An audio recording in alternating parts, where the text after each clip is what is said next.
Bonjour et bienvenue à la machine à écrire. Vous connaissez l'impératif? L'impératif est le mode verbal qu'on utilise lorsqu'on donne un ordre ou un conseil à quelqu'un. L'impératif est un mode qui se divise en deux temps, l'impératif présent et l'impératif passé. Et c'est un mode qui a plusieurs particularités. Première particularité. Les verbes à l'impératif se conjuguent à 3 personnes seulement. À la deuxième personne du singulier, à la première personne du pluriel et à la troisième personne du pluriel. En plus, ces verbes se conjuguent sans pronom.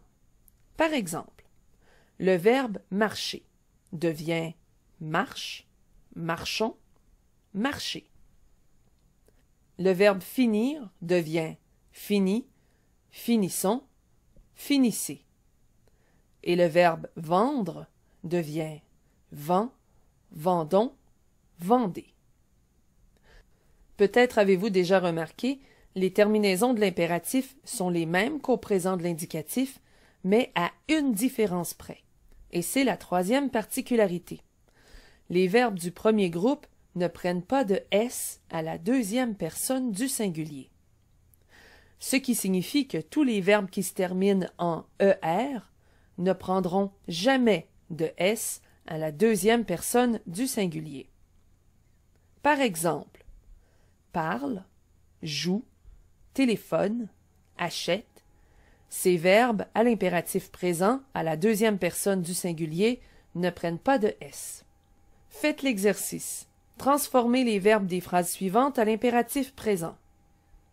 Tu danses avec Michel.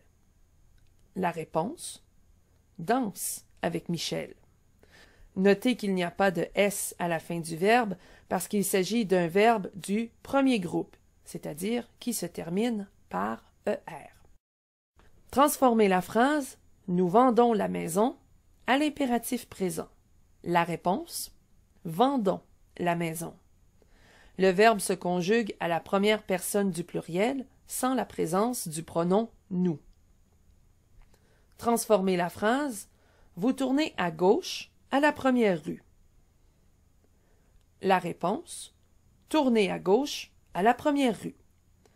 Le verbe se conjugue à la deuxième personne du pluriel sans la présence du pronom « vous ».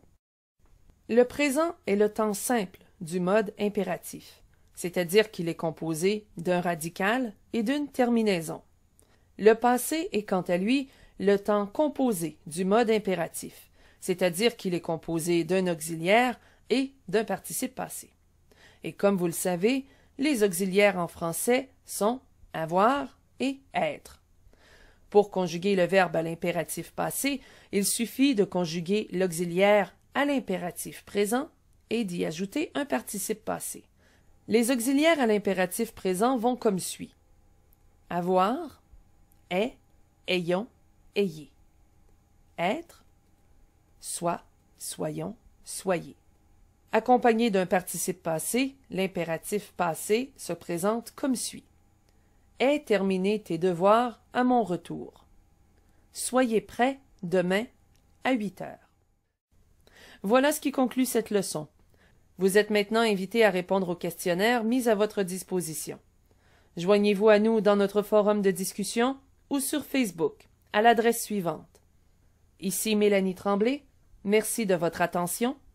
À la prochaine.